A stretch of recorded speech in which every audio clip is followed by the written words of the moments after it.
Microtransactions and Call of Duty. They go together like peas and carrots, peanut butter and jelly, TNA.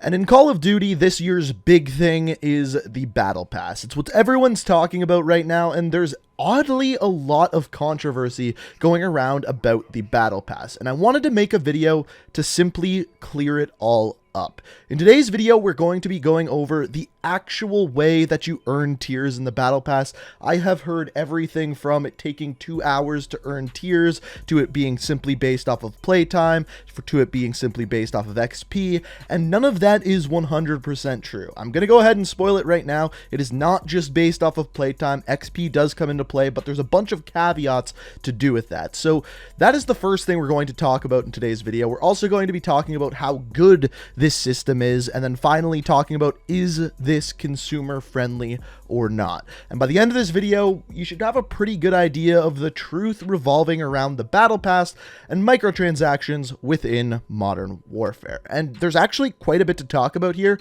so without further ado, let's just dive into the details. So where does this controversy come from? So first of all, when the Battle Pass was first implemented, Infinity Ward came out and said, the Battle Pass tier progression is based off of 3 things: challenges, XP, and playtime. And that's actually pretty damn true, but it's not a 1-to-1 ratio between all 3, and it's very confusing how it actually works. Now, after this, other YouTubers like Prestige's Key came out and said that this is not true, and it's just 100% based off of playtime. Again, this is not true. We're going to actually look at graphs, testing, and everything to prove this. Now, the question is from here, how do they actually work, and where am I getting my evidence from? So I did some testing myself, but the graphs that I'm going to be showing you in this video are not actually made by myself. They're made from another YouTuber named Sour. He made a fantastic video breaking this all down in way more depth than I'm going to go into. I'm going to link his video down in the description. Seriously makes really great Call of Duty content, has a much deeper voice than me, so sounds a lot sexier. So if you want to check out his channel, check out that video down in the description.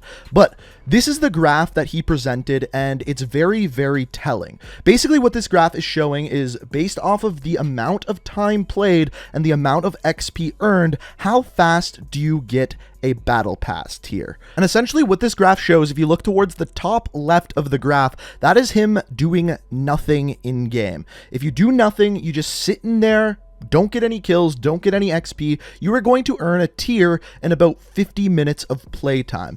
The better you do, the faster you are going to get that tier. And he found that basically the fastest you're going to be able to get one is in about 30 minutes, unless you're an absolute god. On average, it's about 33 to 35 minutes per tier.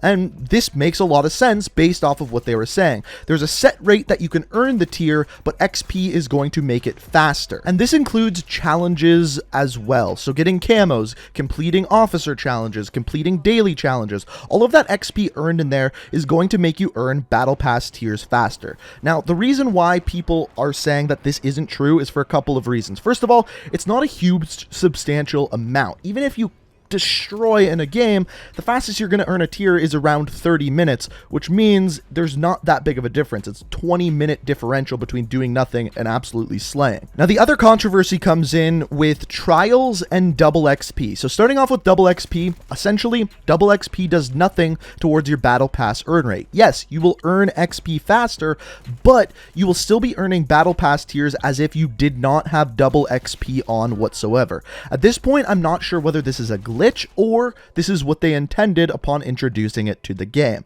As of right now, I'm going to say it's the way that they intended, because if they did, you'd be earning tiers in literally like 15 minutes, and I think they want you to take longer than that, hence why double XP is not working. A little bit frustrating, yes, but at the same time, it does make sense. Second reasoning is trials. So essentially, if you get 3 stars in a trial, you are going to get 10,000 XP.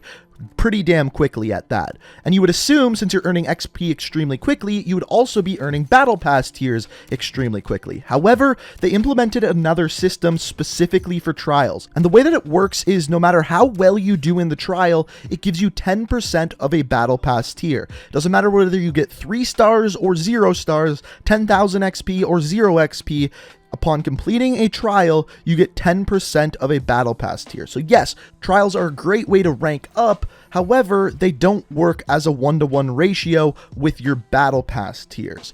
They only give you 10% of a tier no matter what. Now, another area where people are confused is Spec Ops, and rightfully so, because if you played Spec Ops, you know that you earn XP at a slower rate than you do in multiplayer by quite a bit. And upon playing Spec Ops, I was earning a Battle Pass tier about every 42 minutes, which, once again, compared to multiplayer, is slower. But people are confused because they're still earning them at a reasonable rate compared to multiplayer. And once again, this is because that time played comes into effect. When there's only a 20-minute differential between doing nothing in a game and doing crazy in a game, of course, Spec Ops is going to play into that. And like I said, at about a 42-minute earn rate while playing Spec Ops, that is the difference between multiplayer, about a 7-minute difference on average. So, what are my thoughts on this? And it's not an easy answer because I think there's some good things with this and bad things with this. First of all, it is going to take into account how good of a player you are. Remember that 20-minute differential. If you're really good, you're going to be earning them in about 30 minutes. If you're really bad, you're going to be earning tiers in about 50 minutes. And I like that. However, it is still based for a big substantial amount of it off of playtime. And when there's things with playtime, people are going to find exploits, going AFK in multiplayer, going AFK in Spec Ops.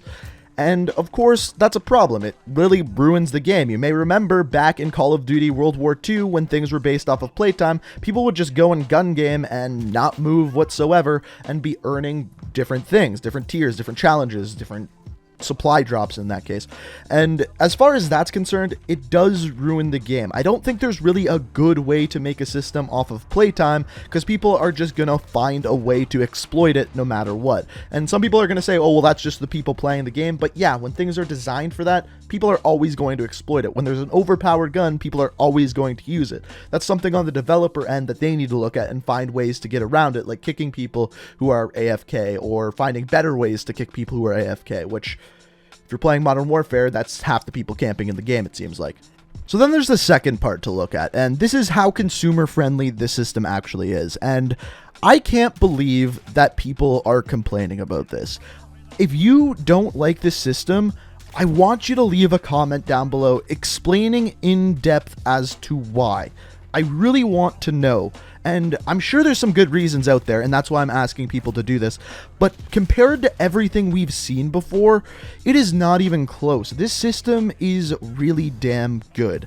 At level 15 and level 31, you're going to unlock the 2 new weapons. And I think a good way to compare that is when you first buy the game, you have levels 1 to 55 to rank up through.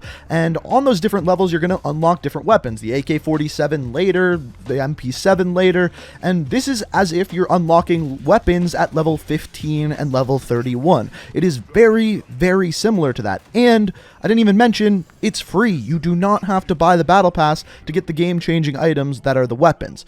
The rest of the things in the Battle Pass that are aesthetic items are for those players who have a little bit extra money and want those different skins and items, and then you can spend your money on them.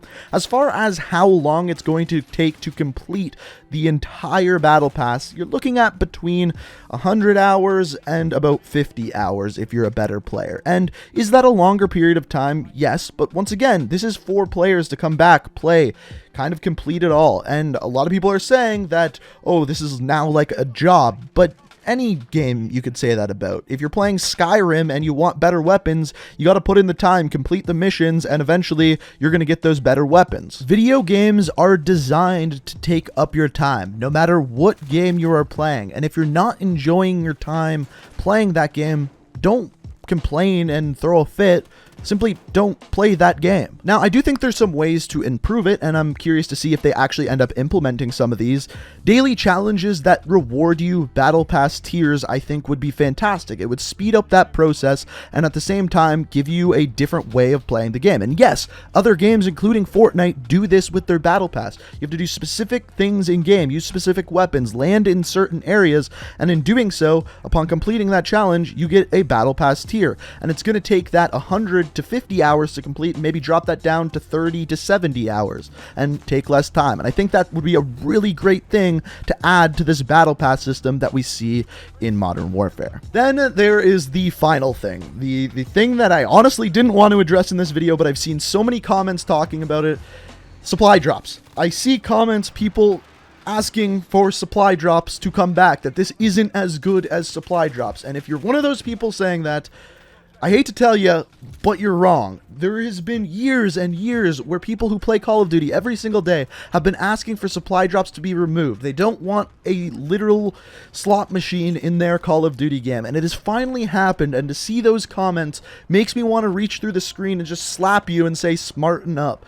It blows my mind, and like I said, if you disagree with me, let me know down in the comments, but my God, do those comments bother me, and now this video is going to be filled with those comments, so good thing that I said that. But anyway, guys, that is my opinion. As I said before, if you disagree with me, feel free to let me know down in the comments. I am actually really interested to hear what you guys have to say about this one. Also, if you enjoyed the video, you liked the statistics, make sure you hit that like button, and as always, if you like what you see here and want to stay up to date on all my videos, make sure you hit that subscribe button, make sure you turn notifications on, and as always, guys, I hope you enjoyed the video, and until next time, peace out. We are reaching for the stars, but we're making this too hard.